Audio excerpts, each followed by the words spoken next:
Hi guys, welcome back to our YouTube channel. So in this video tutorial, I'm going to show you how to create League in EA Sports FC Mobile.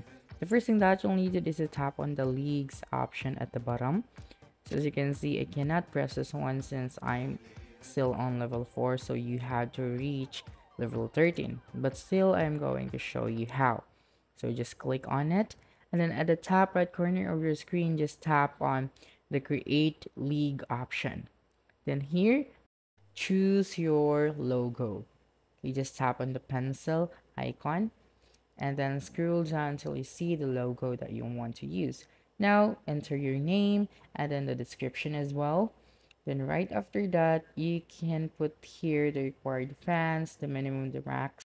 But you can also choose not to put a limitation for this one. So after that, just click on the continue at the bottom right of the screen. And that's it. Don't forget to subscribe to our YouTube channel for more video tutorials in the future. Bye.